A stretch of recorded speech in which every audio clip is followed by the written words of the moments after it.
Hello everyone, welcome to concept of chemistry. आज class 11 का 5th chapter states of matter उसका NCERT का textbook question solve करने जा रहे हैं। एनसीईआरटी का टेक्स्ट बुक क्वेश्चन सॉल्व करने जा रहे हैं। First question what will be the minimum pressure required to compress 500 dm³ of air at 1 bar to 200 dm³ at 300 degree Celsius. तो क्वेश्चन में एक चीज देखना है, जो यहाँ पे टेम्परेचर कांस्टेंट दिया हुआ है। टेम्परेचर कांस्टेंट है, टेम्परेचर कांस्टेंट दिया हुआ है। इसमें दिया हुआ है P1 का वैल्यू दिया हुआ है 1 बार। 1 बार इसका प्रेशर दिया हुआ है, प्रेशर इसका 1 बार दिया हुआ है। उसके बाद इसका वॉल्यूम कितना है 500 dm³। इसका वॉल्यूम कितना है 500 dm³। और उसके बाद जब इसको कंप्रेस किए तो इसका वॉल्यूम कितना हो गया, इसका वॉल्यूम कितना है 200 dm³। 200 dm³, 200 dm³। तो इसका प्रेशर हमको कैलकुलेट करने बोल रहा है, हमको फाइंड आउट करना है ये प्रेशर क्या होगा। एक कंटेनर था, उसका पहले स्टार्टिंग में वॉल्यूम कितना था 500 dm³ था। उसके बाद इसमें प्रेशर कितना लग रहा था, अब इसका प्रेशर कितना था 1 बार प्रेशर था। और जब इसको कंप्रेस किए तो इसका वॉल्यूम कितना है, इसका वॉल्यूम 200 dm³ है, 200 dm³। और इसका प्रेशर कैलकुलेट करने बोल रहा है, प्रेशर हमको फाइंड आउट करना है।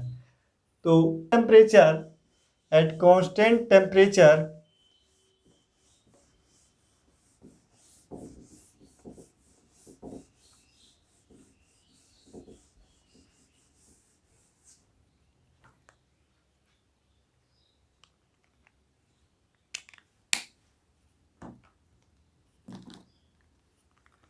at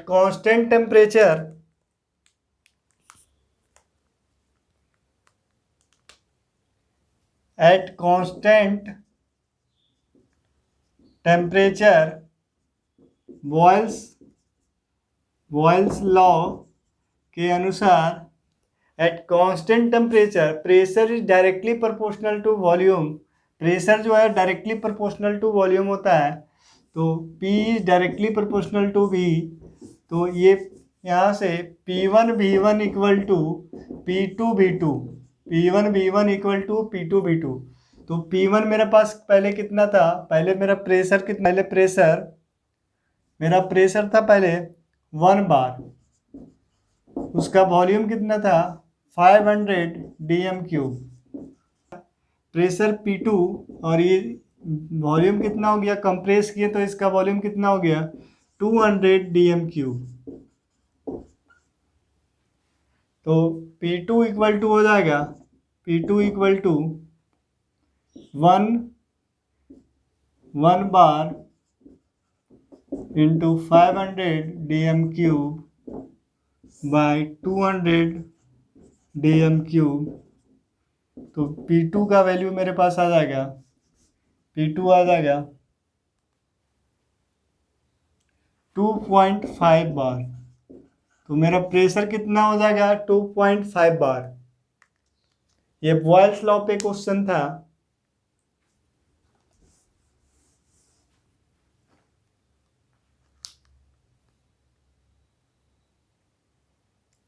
next question number 2।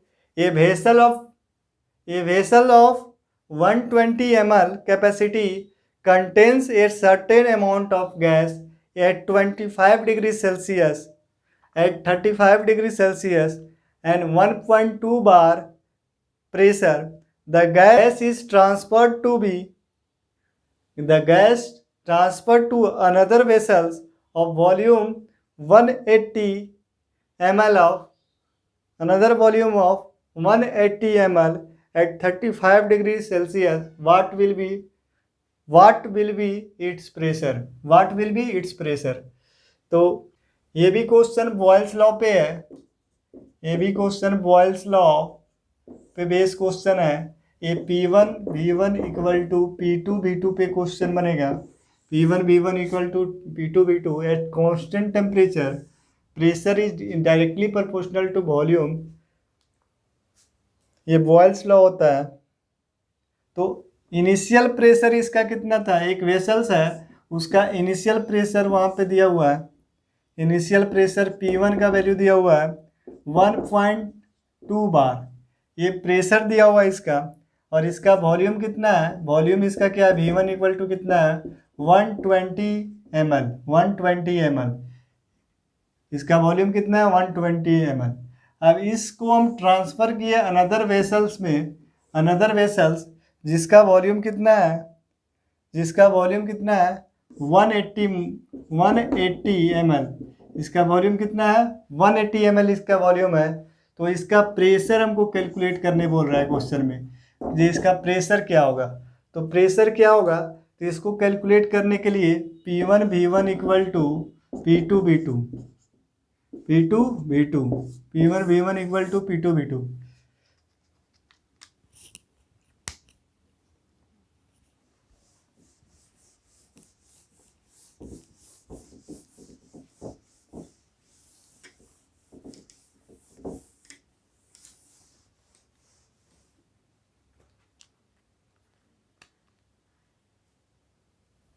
तो P1 V1 equal to P2 V2, तो P2 equal to P1 V1 bye V2।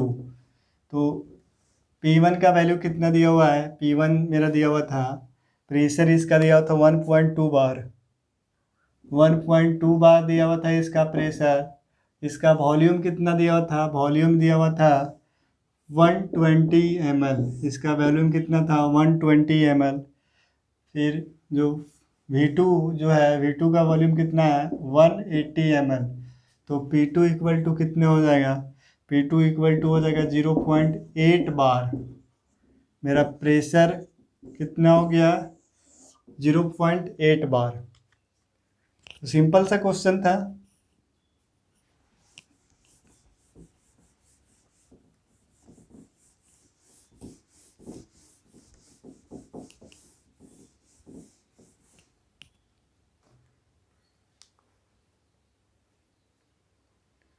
Question third, using the equation PV is equal to nRT, show that at given temperature density of gas is proportional to the gas pressure P। तो हमको prove करना है density directly proportional to P, ये हमको prove करना है। तो क्या करते हैं, from ideal gas equation, from ideal gas equation, from ideal gas equation PV equal to nRT, PV equal to nRT, P equal to pressure of the gas, pressure of gas, V volume of gas, and number of moles of moles. उसके बाद R जो है universal gas constant, और T temperature.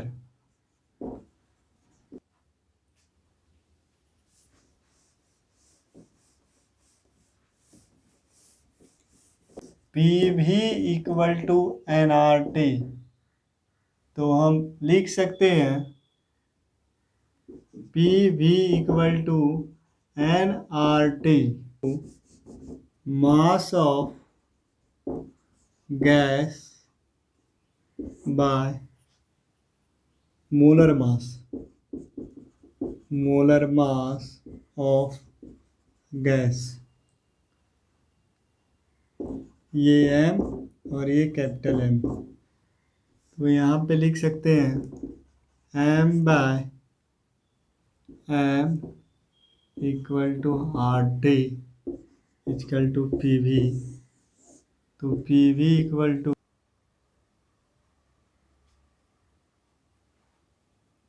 P R M P equal to M R T by M V. तो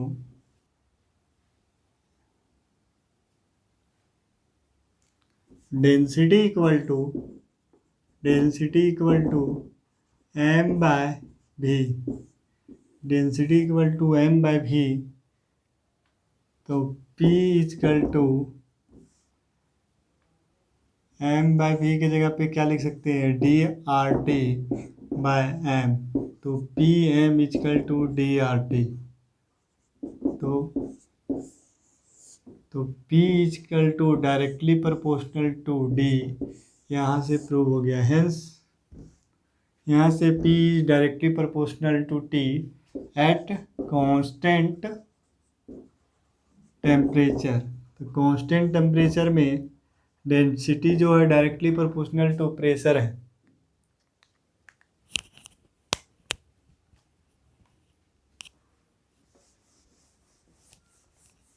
Question 4.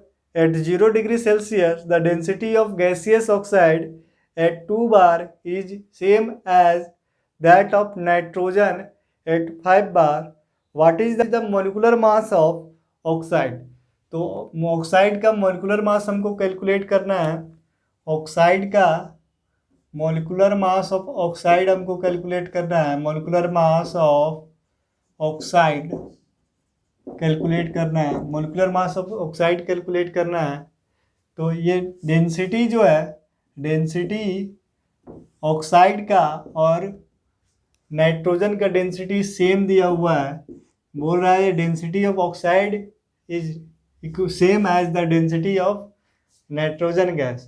तो for nitrogen gas D equal to N2 equal to P M by R T. तो इसका pressure दिया हुआ है, pressure of nitrogen gas 2 bar दिया हुआ है। Pressure of nitrogen gas 2 bar दिया हुआ है और इसका मोलर मास होता है नाइट्रोजन गैस का 28 ग्राम। ये कितना होता है, 28 ग्राम बाय आर टी।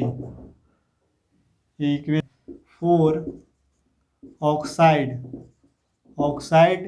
के लिए, फॉर ऑक्साइड के लिए D2 और इसको D1 लिखते हैं, तो D2 इक्वल टू क्या होगा, D2 equal to P M by R T equal to pressure इसका कितना दिया हुआ है, प्रेशर 2 बार दिया हुआ है। प्रेशर इसका दिया हुआ है 2 बार और इसका मोलर मास हमको कैलकुलेट करना है। इसका मोलर मास क्या होगा, तो इसको मोलर मास को m लिखते हैं, उसके बाद बाय आर टी। अब क्वेश्चन के अनुसार, as per question, D1 equal to D2, तो जब D1 इक्वल टू D2 हो जाएगा तो हम इसको इक्वेट कर सकते हैं। तो हम कैलकुलेट कर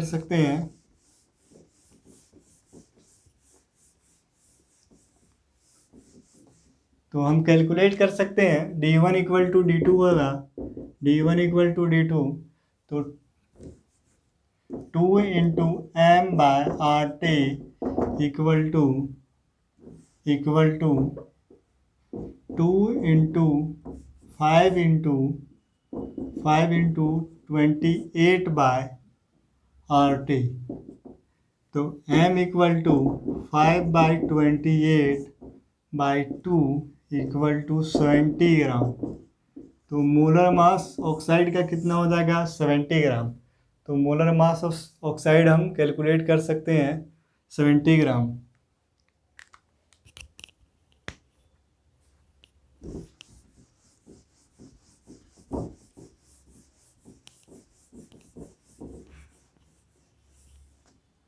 Question 5. The pressure of 1 gram of ideal gas A at 27 degrees Celsius is found to be 2 bar when 2 gram of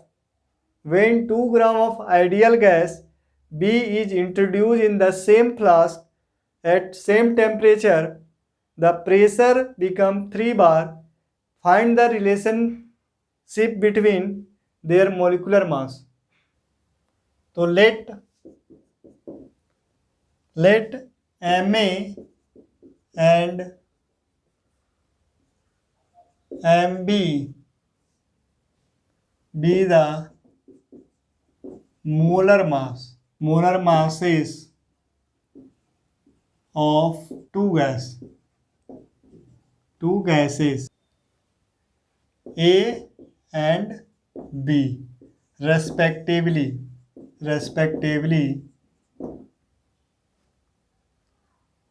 Moles of A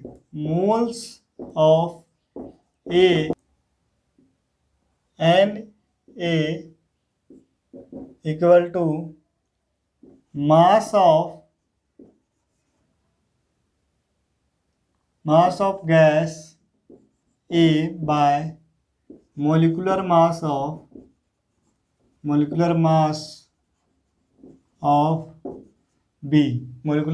B. Moles of A equal to mass of gas A by molecular mass of B equal to 1 gram by Ma. 1 gram by Ma. So moles of B equal to Nb equal to mass of gas B by molecular mass. तो ये 2 ग्राम है और इसका molecular mass Mb. तो ratio Na/Nb का ratio 1 gram Na/Nb का ratio 1 gram by Ma into Mb by 2 gram.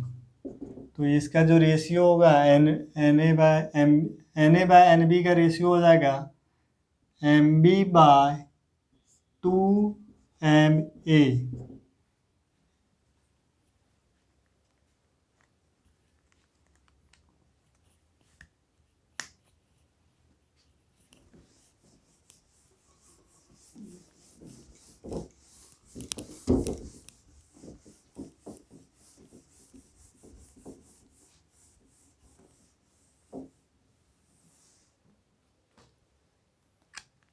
तो Na/Nb का रेशियो मेरे पास आ जाएगा Mb बाय 2Ma. ठीक है, इसको इक्वेशन फर्स्ट मानते हैं. Now pressure of gas A equal to Pa. ये 2 बार दिया हुआ है. प्रेशर इसका कितना दिया हुआ है? 2 बार. प्रेशर ऑफ ए गैस कितना दिया हुआ है? प्रेशर ऑफ गैस A कितना दिया हुआ है? 2 बार. और total pressure of A and B. Total pressure of A and B कितना दिया हुआ है? Pa plus Pb equal to Pt. P total कितना दिया हुआ है? Pa प्लस Pb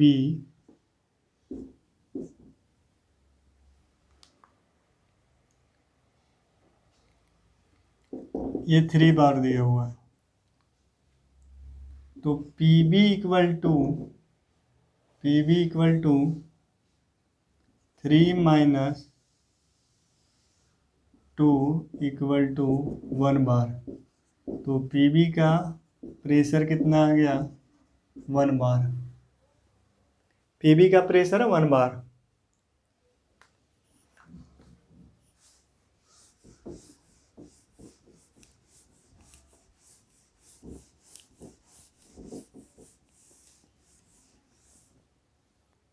तो according to ideal gas equation से PV इजकल टू nRT होता है। तो PV इजकल टू nRT से PA भी equal to NART by PB भी इक्वल टू NBRT। ये PV इक्वल टू nRT से ये हम लिख सकते हैं PA by PB equal to, temperature constant है तो NA बाय NB। ये हो गया PA by PB equal to NA by NB, और NA बाय NB का रेशियो दिया हुआ है तो लिख सकते हैं फ्रॉम, इसको इक्वेशन 2 लिखते हैं। तो PA by PB equal to NA by NB equal to 2 by 1, 2 bar by 1 bar.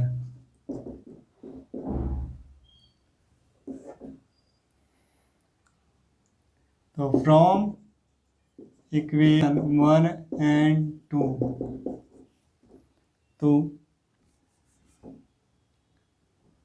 2 by 1 equal to 2 MB by 2 MA। तो MB equal to 2 4 MA, MB equal to 4 MA।